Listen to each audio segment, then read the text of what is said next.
Em nome do Pai, do Filho e do Espírito Santo. Amém. Louvado seja nosso Senhor Jesus Cristo, para sempre seja louvado, e a sua mãe, a Virgem Maria. Senhora, ouve minha oração e chegue até ti o meu clamor. Não afastes de mim o teu sagrado semblante, nem me rejeiteis por causa de minha impureza.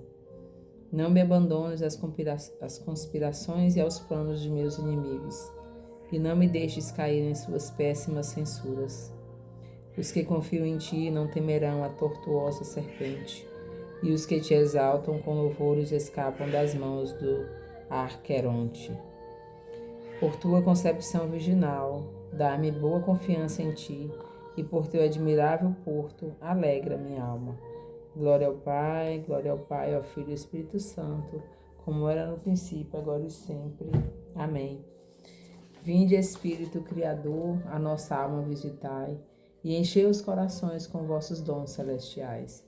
Vós sois chamado intercessor de Deus excelso, dom sem par, a fonte viva, o fogo, o amor, a unção divina e salutar. Sois doador dos 7 dons e sois poder na mão do Pai. Por ele prometido a nós, por nós seus feitos proclamai.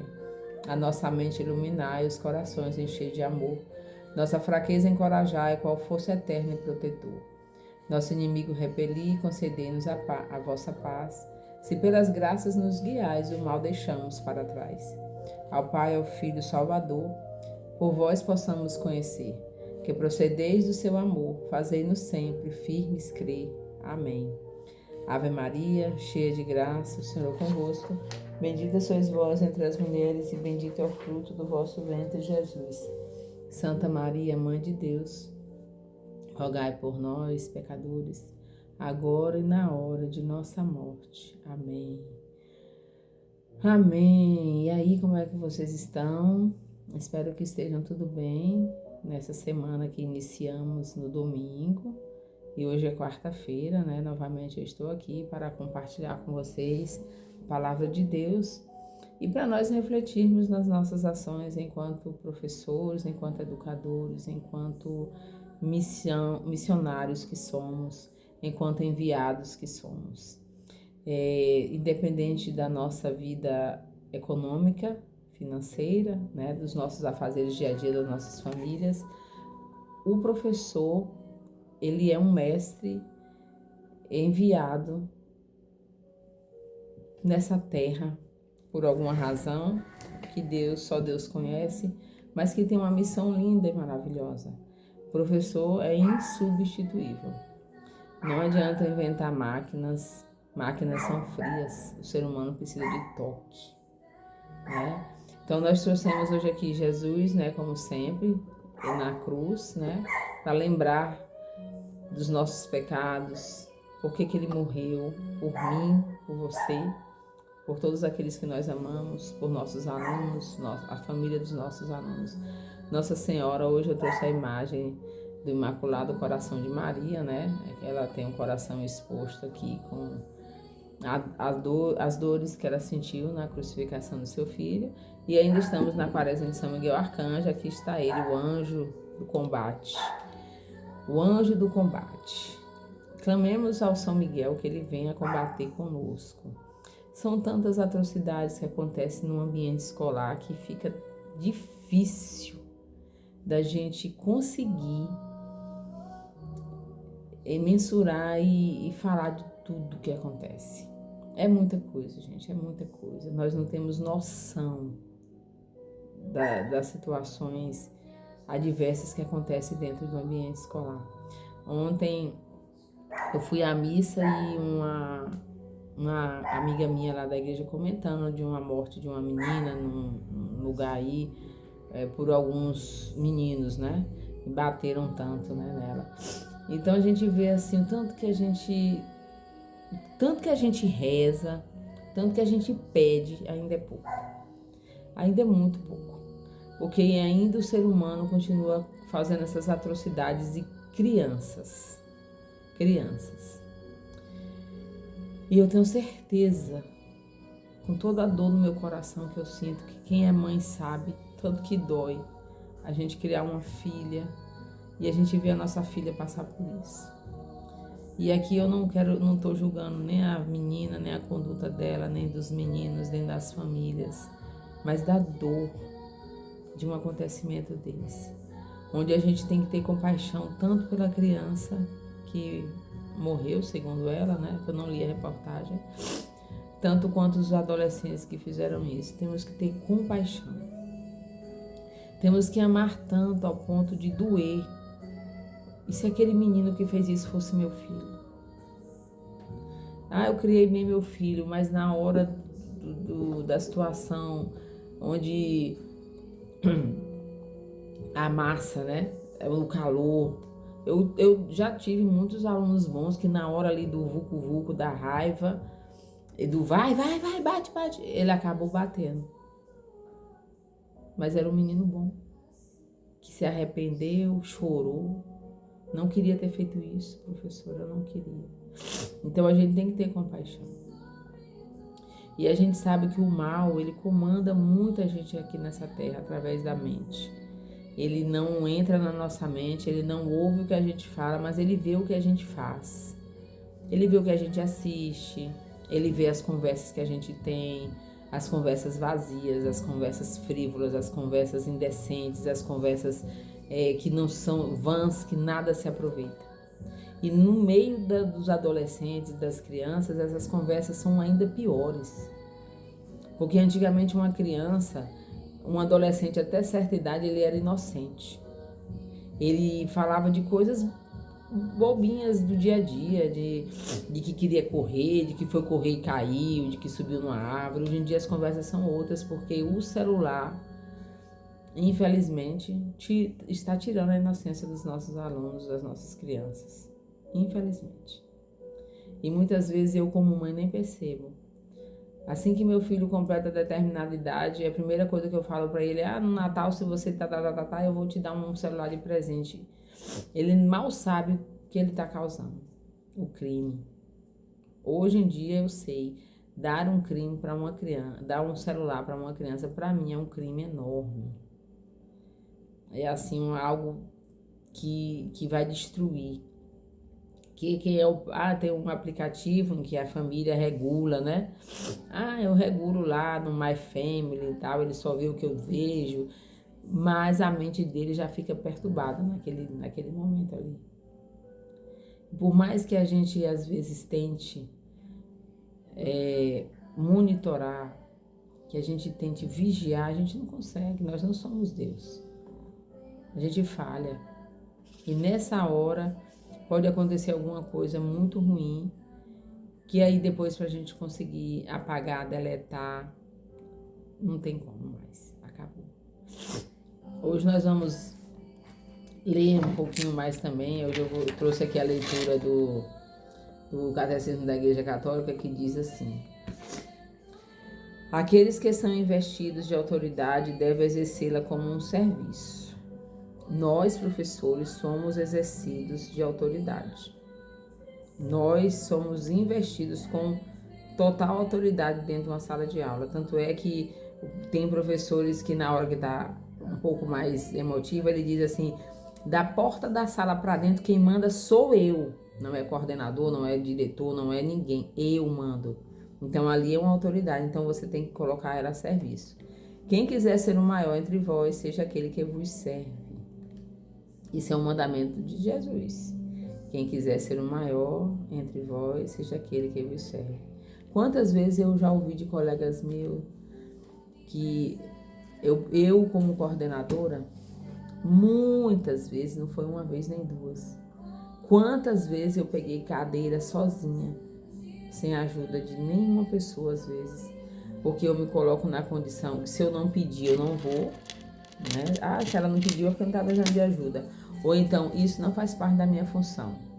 Eu me formei para dar aula de português, eu me formei para dar aula de matemática, eu me formei para dar aula de geografia, não tenho que ficar pegando cadeira. As meninas da cozinha, da limpeza que devem ajudar. E aí? E aí? Quando você morrer, quando eu morrer, que eu estiver diante de Jesus, como ali aquela foto de Jesus misericordioso, que ele me perguntava: Gleide, por que você não ajudou? Por quê? Então, quando ele diz assim, quem quiser ser o maior entre vós, seja aquele que vos serve. Ele está fazendo um apelo, né? A gente costuma a pedir tantas coisas para os nossos alunos e a gente quer ser obedecido. E Jesus, eu obedeço? O exercício de uma autoridade é moralmente limitado por sua origem divina. Ou seja, nós não podemos usar da autoridade para a gente passar por cima daquilo que Jesus pediu. Eu mando aqui e não tem ninguém acima de mim. Olha, que por causa de uma fala dessa, praticamente, já aconteceram coisas estranhas na Terra. Todo mundo sabe que aquela frase que ficou marcada com o Titanic, né? Nem Deus afunda o Titanic. Isso ficou marcado, tá no jornal, tá na internet. Foi uma frase que alguém lá do navio disse, né? Que nem Deus afunda esse barco, esse navio. É lógico que não foi Deus que afundou o navio, mas cuidado com o que você diz. Porque as palavras têm poder e a ciência até já provou isso, que o que você fala aqui, eu aqui, sentada nesta cadeira, nesta sala, nesta cidade de Palmas, nesta quadra que eu moro, o que eu falo ressoa no universo inteiro e volta para o mesmo lugar. Eu até já fiz uma reflexão com os alunos falando sobre o palavrão. Tudo que você fala, os palavrões que você fala, ele voa, ele anda pela terra e ele volta para o mesmo lugar onde você está. Então, tudo que é feito na terra, a gente acaba sentindo, porque a terra é uma. Deus criou essa terra em harmonia, né? Isso é provado pela ciência, que a palavra tem um poder enorme. Tanto é que quem lê Gênesis, Deus criou tudo com o poder da palavra. Faça-se, faça-se, faça-se. Faça-se o sol. Né? Ele disse tudo na palavra. Ele não fez mágica com a mão, não. Ele podia ter feito assim, ó, estralar um dedo, nascia uma árvore, estralava outro dedo, os animais. Não, ele falou com uma palavra para provar que a palavra tem poder. Por sua natureza racional, por seu objeto específico, ninguém pode mandar ou instituir o que é contrário à dignidade das pessoas e à lei natural. Ninguém pode mandar ou instituir o que é contrário à dignidade das pessoas, à lei natural. E muitas vezes a gente quer mudar, talvez a dignidade das pessoas, da forma como a gente conduz as nossas falas, né? Porque quando a gente estuda, a gente sabe que o ser humano, ele já traz uma bagagem. Quando eu me formei no magistério, eu ouvia muito falar, os professores falando, o aluno chega nu e cru numa sala de aula, ele não sabe pegar no lápis, ele não sabe isso, ele não sabe aquilo, mas ele já traz uma bagagem, ele traz uma emoção, ele traz uma vida, ele traz todas as situações que envolveram a vida dele, todos os problemas, que está tudo marcado desde o ventre da mãe, tudo que a gente fala quando a gente está grávida, ressoa no bebê, tudo. Tanto é que os médicos dizem que a gente tem que ter uma gravidez tranquila, Agora você imagina um bebê que foi gerado dentro de um ventre de uma maneira inesperada. Esse negócio de planejar filho, isso é mais coisa de novela do que de verdade. As pessoas não planejam filhos assim. Eu já fui entrevistada várias vezes por terapeutas ocupacionais, psicólogos, por médicos. Essa gravidez foi desejada? Como assim desejada? Foi planejada? Não, não foi planejada, mas foi desejada. Foi. Eu fiquei grávida, desejei a criança. Em nenhum momento eu pensei em tirá-la. Nenhum momento. Mas eu tive os problemas na gravidez, mas toda a vida eu amei essa criança. Então é colocado ali na balança, né? Você ama, então isso influencia na vida da criança. Então quando a gente vê umas atrocidades dessa dentro da escola, a gente sabe que aquela criança trouxe nela uma emoção, uma bagagem de algo que ela convive, que ela vive. O ambiente, ele não comanda tudo, mas ele tem uma porcentagem bem grande na mente de um indivíduo. Acredito eu que uns 50% o meio ambiente que comanda. Os outros 50 fica dividido aí, se a pessoa a criação, o que ela escuta dentro de casa, se ela frequenta uma igreja, os ambientes sociais que ela vai. Tudo isso influencia. Agora, o meio que ela convive ali todo dia, dia a dia, os vizinhos, hoje em dia com esses condomínios fechados, né, aquele monte de apartamento, aí junta todo mundo, aí os apartamentos são pequenos e muitas vezes eles falam só de aquele povo que se reúne, eu esqueci o nome agora, quando a gente uma gangue. Eu vou falar uma gangue que fica mais fácil. Eu lembro que no meu tempo era assim, fulano tem uma gangue, né? Então, eles falam muito, eles me contam isso. Professor, lá no meu condomínio tem uma gangue, né, lá, que se você não fizer isso, eles te matam. É lógico que nem todo mundo que tá lá é assim. Tem muita gente boa, muita família boa, honesta, onde a gente vive. Eu não conheço meus vizinhos. Eu sei lá se ele não faz parte de uma facção, né? A gente não conhece as pessoas. Mas nós estamos aqui no mundo. Então, quando a gente chega numa sala de aula que a gente se depara com 40 alunos, cada um que vem de uma realidade, de uma situação diferente, de uma criação diferente, a gente não tem como colocá-los no mesmo nível.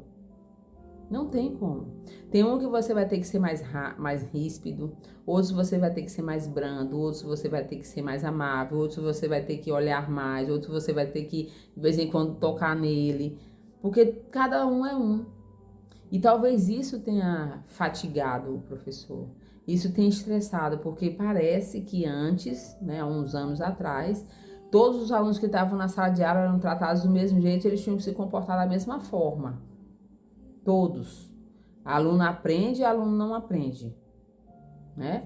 E aí não era nem analisada a sua vida, porque eu lembro que eu não sei se foi quinta série, eu não consegui entender a disciplina de história, mas não foi levado em consideração nada de que eu não entendia, nada. Reprovou por 1/10, né? A média parece que era 6, eu era 7, e eu fiquei com 6,9, tipo isso. Hoje em dia isso não acontece. Porque a gente tem que ver um todo. Não que a reprovação não tenha sido boa. Eu era nova, isso não me atrasou nos estudos, né? Mas isso marca. Porque eu depois que eu fui compreendendo como é que funcionava, tem até a questão da maturidade. O aluno tem maturidade para estar naquela série, às vezes ele não tem. Então o professor tem que fazer, hoje em dia a gente tem que fazer essa leitura, uma leitura muito grande. Isso, aquele aluno não aprende, tem algum problema. Mas cadê as pessoas que podem se unir, reunir para poder descobrir o problema? Não quer. Aí a gente costuma ir com os dedos, né, apontando, já deixando um karma na vida daquele menino. Esse aqui, aquele dali não, aquele ali não vai ser nada, não, aquele ali vai morrer. Que na minha terra a gente chama de praga, né? Aquele ali vai morrer cedo. Então, meus irmãos, quando a gente... É muito difícil. E eu sei que não é fácil. Tem vezes que é tão difícil que se a gente não tiver em quem se apoiar, em quem colocar a nossa esperança, em quem colocar a nossa força, a gente baqueia, a gente cai. Porque já junta tudo que a gente tem externo com tudo que a gente vem do serviço. E é diferente do que trabalhar no hospital com um monte de doente. Às vezes até você se compadece com tem compaixão com aquela doença, né? Mas você vai para outro serviço, ou então você vai para casa, aquele paciente tem a sua família. O aluno não, parece que o aluno vai com você. Ele tem a família dele também, mas aquele problema vai com você. Por quê? Porque o sistema exige de nós que a gente faça com que aquele conteúdo entre na cabeça daquele menino. E às vezes aquela criança, ela nem está preparada para aquele conteúdo, ela tem uma série de bloqueios que não foi causado dentro de uma escola, e onde eu tenho que fazer com que ele alavanque. E aí surgem muitos problemas, né? Eu até coloquei aqui uma manchete, né, que saiu no jornal. o fenômeno do esgotamento emocional, físico e mental do professor. Ou seja, está virando um estresse crônico no ambiente de trabalho. Estresse crônico. Aí junta depressão, ansiedade e a mente, né, que não consegue digerir, vamos dizer assim. Aí nós temos 53,3% de professores com transtornos mentais comuns, né, que é a ansiedade, depressão, sofrimento emocional, e nós temos 26,7% de professores com dores corporais geradas pela emoção. Aí porque as emoções, elas comandam a nossa saúde, né? Elas comandam, eu tenho lido muito sobre isso, elas comandam tudo, as emoções. E as emoções, elas foram dadas pela criação divina, ela não foi criada pelo homem. A gente já veio no pacote as emoções. Então, muitas emoções perturbam, muitas emoções te incomodam, e aí junta as emoções pessoais com as emoções do trabalho, com as emoções do dia a dia, de algum filho, de N situações de morte, né? Então, vamos focar no servir. Vou ler a leitura aqui de Mateus 20, do 20 ao 28, que diz assim: Nisso aproximou-se a mãe dos filhos de Zebedeu com seus filhos e prostrou-se diante de Jesus para lhe fazer uma súplica. Perguntou-lhe ele: Que queres? Ela respondeu: Ordena que estes meus 2 filhos se sentem no teu reino, um à tua direita e o outro à tua esquerda. Jesus disse: Não sabeis o que pedis. Podeis vós beber o cálice que eu devo beber? Sim, disseram-lhe. De fato, bebereis o meu cálice. Quanto, porém, assentavos à minha direita ou à minha esquerda, isso não depende de mim. Vou-lo conceder. Esses lugares cabem àqueles aos quais meu Pai os reservou. Os 10 outros que haviam ouvido tudo indignaram-se contra os 2 irmãos. Jesus, porém, os chamou-lhe e disse: Sabeis que os chefes das nações as subjugam e que os grandes as governam com autoridade. Não seja assim entre vós. Todo aquele que quiser tornar-se grande entre vós, se faça vosso servo. E o que quiser tornar-se entre vós o primeiro, se faça vosso escravo. Assim como o Filho do Homem veio não para ser servido, mas para servir e dar a sua vida em resgate por uma multidão. Palavra da salvação, glória a vós, Senhor. Jesus é impressionante, né? Ele sabia que a mãe dos filhos de Zebedeu queria, mas ele pergunta: que queres? Que queres? Ela podia pedir tanta coisa. Mas como Jesus ainda... Todo mundo estava achando que Jesus, quando ele veio, ele ia ser o rei, né, de Israel, então ele ia ter um trono. Ele ia ter um trono e ele ia ter as pessoas que iam comandar com ele. E aí ela nem se lembrou que dentro de uma hierarquia de trono, tem quem senta à direita e tem quem senta à esquerda. Aqui na terra não é assim, eu vou lá onde tem rei, né? Ah, você pode dar uma... Não é assim que funciona. Então ela esqueceu até disso. Ela esqueceu que tem uma hierarquia, que tem uma tradição, né? Mas eu quero que meu filho sente para comandar com o Senhor. Ah, vocês são melhores do que os outros. Até no filme do The Chosen, né? Tem lá ele falando: vocês são melhores do que Pedro. Você é melhor do que os outros discípulos. Ele chamou vocês 2 primeiros, né? Então, assim, se sentia num outro nível. Então, ela ainda fala: ordena que estes meus 2 filhos se sentem no teu reino. Ordena, porque se Jesus der uma ordem, ela será cumprida. Isso ela sabe direitinho. E ele fala: por acaso vai beber o cálice que eu devo beber? Que cálice foi esse que Jesus bebeu? O da cruz, né? É lógico que todos os seus discípulos, com exceção de João e Judas, né? Que Judas teve outro caminho, mas todos os seus discípulos, os que permaneceram firmes, tiveram as suas vidas ceifadas. Todos morreram matados. Todos. Inclusive Paulo, que não chegou a ser discípulo exatamente de Jesus, porque ele não conheceu Jesus vivo, mas ele foi podemos chamar um dos maiores apóstolos também, junto, né? porque o Paulo foi incrível na sua missão. Então, todos os discípulos deram a vida por Jesus. Todos beberam realmente. Todos sangraram por amor a Cristo. Então, mas aí a gente pode frisar aqui. Todo aquele que quiser tornar-se grande entre vós, se faça vosso servo. E o que quiser tornar-se entre vós o primeiro, faça-se vosso escravo. O que é servo e o que é escravo, né? Servo é servir, né? Servir o próximo, servir o outro, servir com alegria, servir com amor, servir mesmo cansado, servir na tribulação, servir mesmo às vezes não querendo, de mau humor, mas a gente serve. Tem uma canção que aí diz assim que o meu cansaço a outros descansa. Então eu vou até doar o meu cansaço.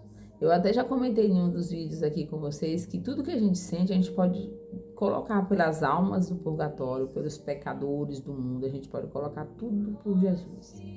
Tudo. Então, a gente pode oferecer, Senhor, eu estou tão cansada, eu vou oferecer esse cansaço pelas almas do purgatório. Senhor, eu estou tão exausta hoje, mas eu vou oferecer pelos pecados, pelos agonizantes da última hora, para que eles encontrem refrigério em Ti, Senhor.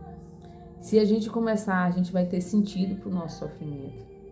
A gente não vai ficar solto. As coisas que nós sofremos aqui não vai ficar solta. Ai, por que eu sofro tanto? Ai, eu tô com a dor de cabeça, eu tomo dipirona. Tô com a dor de cabeça, eu tomo não sei o quê. Tô com a dor no pé, tô com a dor... Tudo tem um sentido. A gente já viu o que o estresse faz, né? Ele te adoece. E como é que a gente desestressa?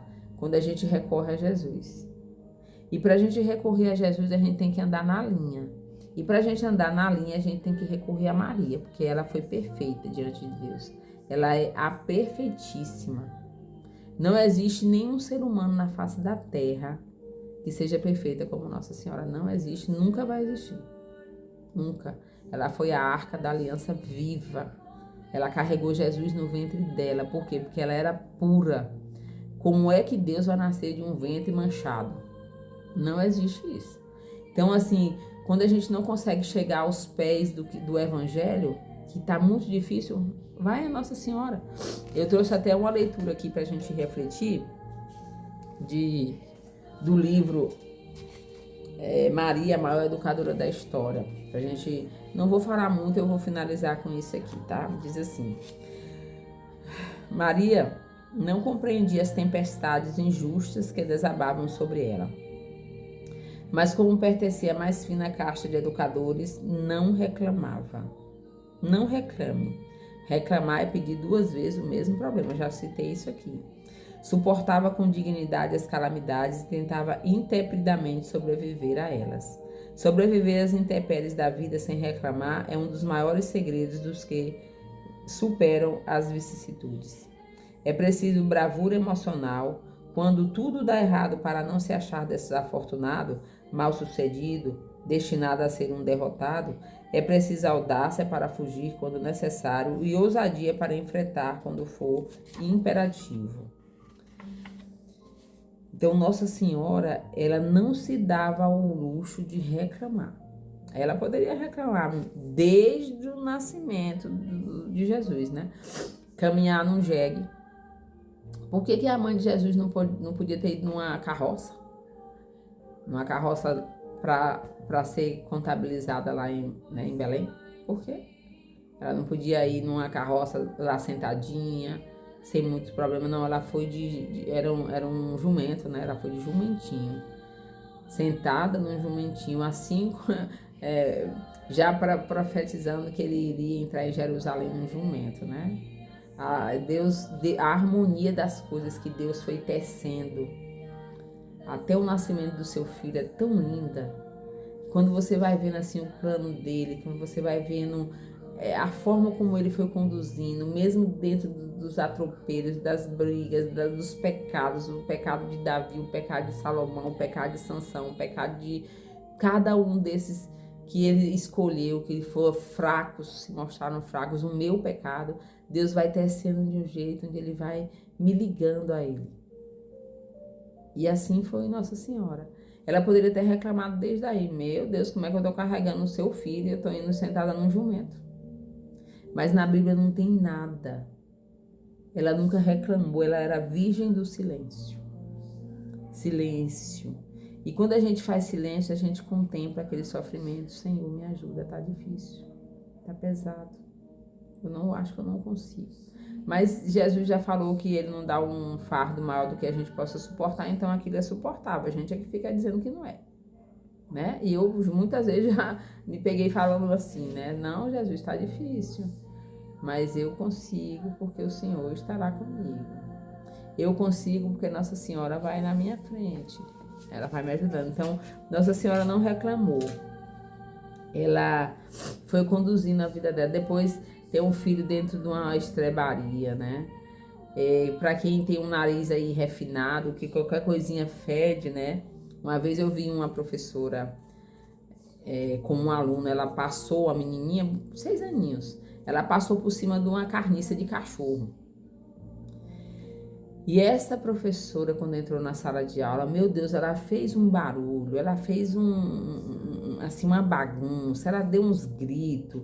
E ela foi lá me chamar, eu era coordenadora, né?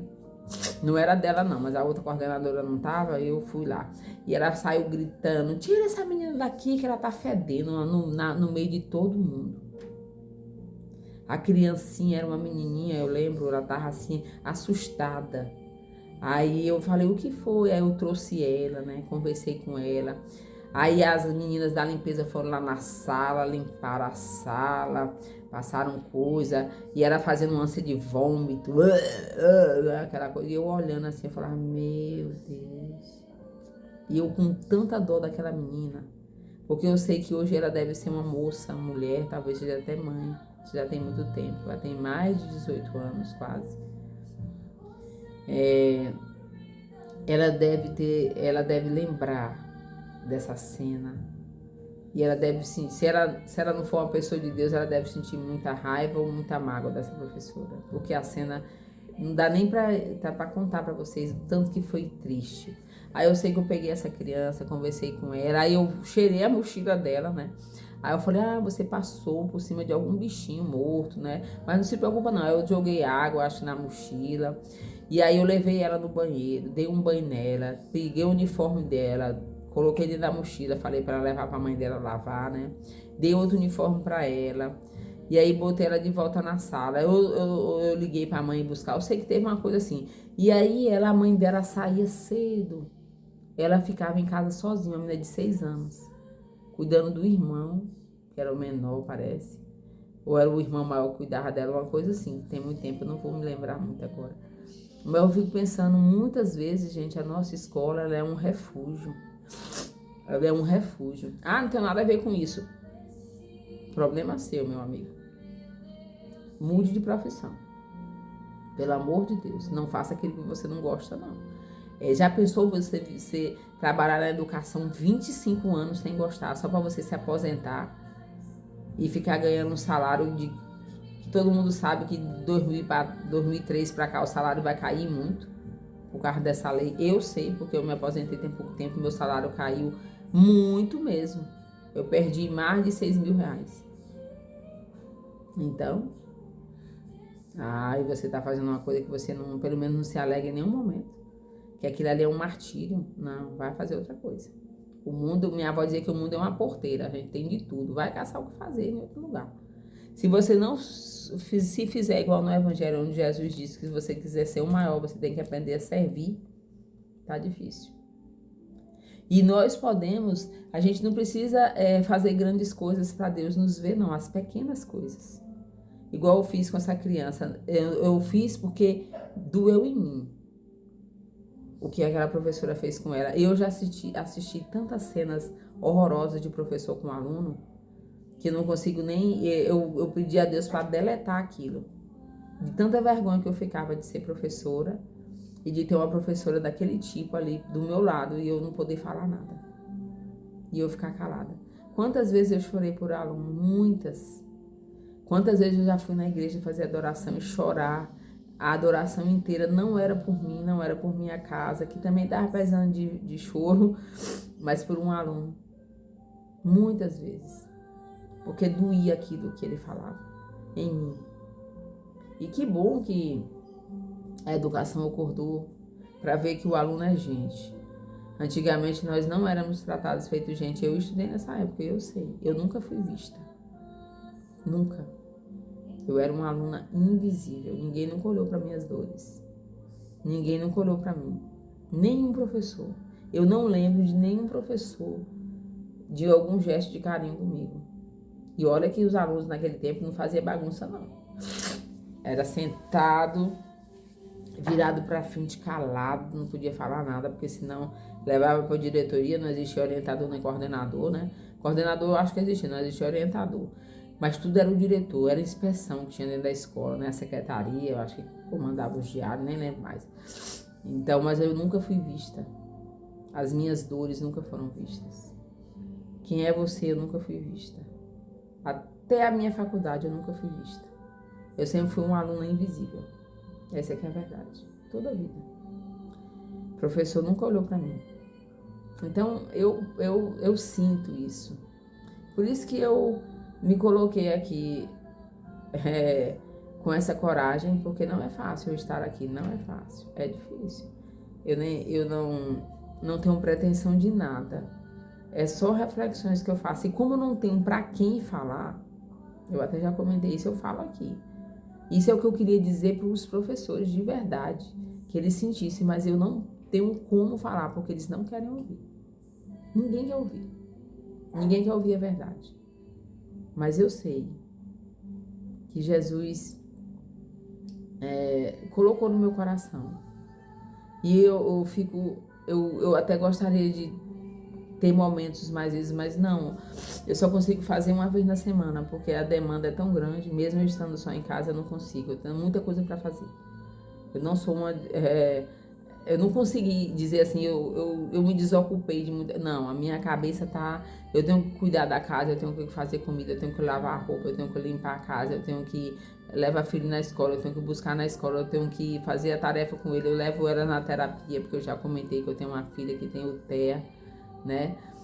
Suporte 1, mas é difícil. Tem dias que não é fácil.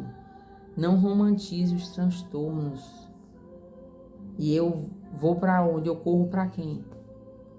Neurologista não dá conta, psicólogo não dá conta, psiquiatra nunca levei, terapeuta ocupacional não dá conta, psicólogo não dá conta. Ninguém dá conta.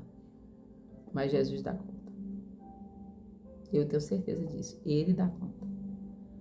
É Ele que é a minha força, é nele que eu busco o meu descanso, é nele que eu, mesmo eu estando cansada, mesmo eu estando zangada, mesmo eu estando desanimada. Essa é a palavra. Tem dias que eu estou desanimada de tudo. Tem dias que eu estou desanimada de tudo nessa terra. Tudo. Nada me agrada aqui na terra, nada. A única coisa que me mantém de pé são as minhas filhas. Por elas. Mais nada. Mais nada. Né? O meu casamento, né? Porque eu disse sim lá diante de Jesus, eu não posso fugir dele. O meu casamento, minhas filhas. Mais nada. A Santa Missa, que é a coisa mais linda que eu acho. A Santa Missa. A Eucaristia. A adoração. Para ficar diante do sacrário e conversar com Jesus. Ele é meu psicólogo. É nele que eu vou quando eu tô muito... Eu tô sempre, a gente tá sempre. Eu vou nele, em Jesus. Ele é meu psicólogo. E ele me acalma. E ele me dá de gota em gota o tanto certo para cada dia. Hoje à noite, eu respiro e falo, Senhor, eu venci. Aí amanhã ele me dá mais outro tanto, como se fosse um remédio. Ele não me dá em grande escala, uma cartela onde eu vou lá e vou tomando, não, porque eu posso me intoxicar. Pode ser mais, né? Mas não, ele vai me dando aos poucos. Eu já percebi isso. Cada dia ele vai me dando aquela força. Então, meus irmãos, eu clamo a Deus. Tudo que a gente ouviu aqui hoje, que eu espero que tenha feito sentido na mente de vocês. Quando a gente vê essas atrocidades, quando a gente vê esses escândalos que doem, que agora vem um monte de gente, agora vai surgir todo tipo de teoria. Aí vem os grandes pensadores, vem as pessoas que têm muito estudo, que têm mestrado, doutorado. Eu não tenho mestrado nem doutorado. Eu tenho a minha faculdade e acredito que a minha fé. Eu vejo dessa forma. Falta Deus. Faltou Deus, alguém dizer sobre Deus para esses alunos, alguém acordá-los. Eu sei que muitas vezes a gente fica achando que escola não tem nada a ver com fé. Engana-se você. Escola tem tudo a ver com Deus. Se ele não tiver, onde é que eu vou colocar Deus? Só na igreja, quando eu vou lá? Eu vou na igreja, eu vou nos cultos, Deus, Deus, Deus. Mas na hora que eu saio dali, Deus não vai comigo, não. Ele fica guardado lá dentro da minha casa, dentro da caixinha e pronto. Uma vez eu falando assim, olha, a gente tem que tentar converter as outras pessoas. Aí a colega disse assim, não, isso não é problema não, eu tenho que tentar converter só os da minha casa. Os outros que se danem. Como assim? Eu desejo o céu para todo mundo. Gente, porque se eu desejar o inferno, eu não sou filha de Deus, não. Como é que eu amo a Deus? Como é que eu adoro a Deus? Eu desejo um inferno para os outros. Eu desejo um inferno para as pessoas. Não. Não é cristão isso. Se ele pede para me servir, para me ser escrava, como é que eu posso desejar um inferno para os outros? Como? Então que Jesus tenha misericórdia de nós, Senhor. Misericórdia. Nós somos muito ruins, Senhor. Muito ruins. A gente não se coloca a serviço, Senhor. A gente só quer ser servido. Me perdoe pelas minhas falhas. Todas as vezes que eu falei dentro de uma escola, me perdoe, Senhor. Me perdoe. Quando eu não servi. Quando eu não fui útil. Quando eu fiquei só achando que só eu tinha problema, me perdoe. E olhar por cada criança, Senhor, por cada aluno, por cada professor, por cada família, a família de cada aluno, Senhor, a família de cada professor. Protegei-o dos mal deste mundo, Senhor. Nós, com a nossa cabeça pequena, a gente não entende nada, mas o Senhor sabe todas as coisas. O Senhor sabe tudo. O Senhor sabe onde está a solução de tudo. Eu sei que o Senhor sabe, eu sei. Mesmo eu não vendo, eu sei. Que o Senhor nos ajude. Que o Senhor nos perdoe. Que o Senhor possa estar à nossa frente, conduzindo os nossos passos. Que eu não seja uma pessoa ruim. Que o Senhor coloque a porção que eu mereço no meu coração para ajudar as crianças, os colegas, os pais que vierem até a mim. Que eu seja a sua luz, Senhor, na vida dos alunos. Eu te peço, Senhor Jesus, socorrei-nos, ajudai-nos.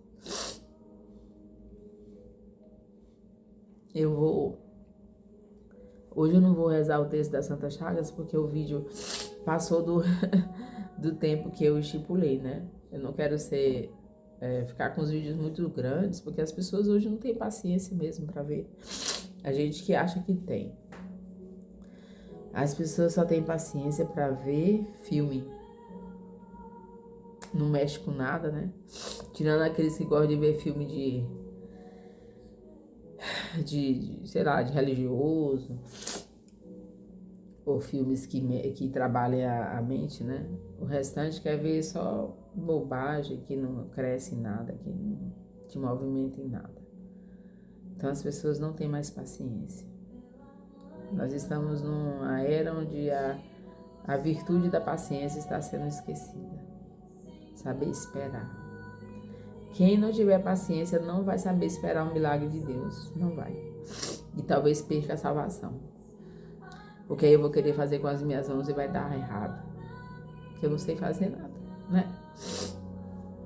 Desculpa pelas minhas emoções. E vamos pedir a Nossa Senhora que ela venha em nosso socorro a nossa fraqueza. Vamos finalizar com uma Ave Maria e que a nossa Ave Maria toque o céu, para que os anjos celestes venham em combate ao mal aqui na terra. Chega de tanta maldade. Na batalha final, de que lado que a gente vai estar? De que lado eu vou pegar a minha espada como São Miguel Arcanjo? De que lado que eu vou lutar? Do lado do mal ou do lado do bem? Socorrei-nos, Senhor. Ave Maria, cheia de graça, o Senhor é convosco. Bendita sois vós entre as mulheres, e bendito é o fruto do vosso ventre, Jesus. Santa Maria, Mãe de Deus, rogai por nós, pecadores, agora e na hora de nossa morte. Amém.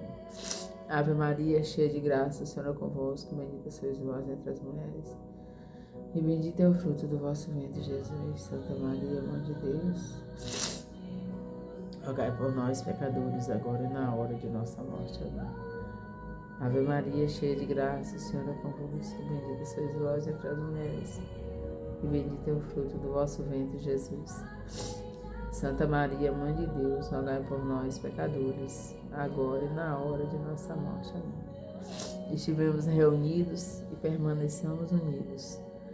Que Jesus tenha misericórdia de nós, que todos os nossos problemas estejam cravados na santa chaga de nosso Senhor Jesus Cristo, que São Miguel nos ajude e que Nossa Senhora, a Mãe perfeita, a humilde, a bondosa, a carinhosa Mãe, nos ajude a trilhar no caminho da servidão e da escravidão. Eu só posso alcançar o céu se eu me tornar escravo e servo do próximo. Senão não tem como eu tocar o céu. Em nome do Pai, e do Filho, e do Espírito Santo. Amém. Fiquem em paz e fiquem com Deus. Bom resto de semana. E a gente se encontra no próximo vídeo.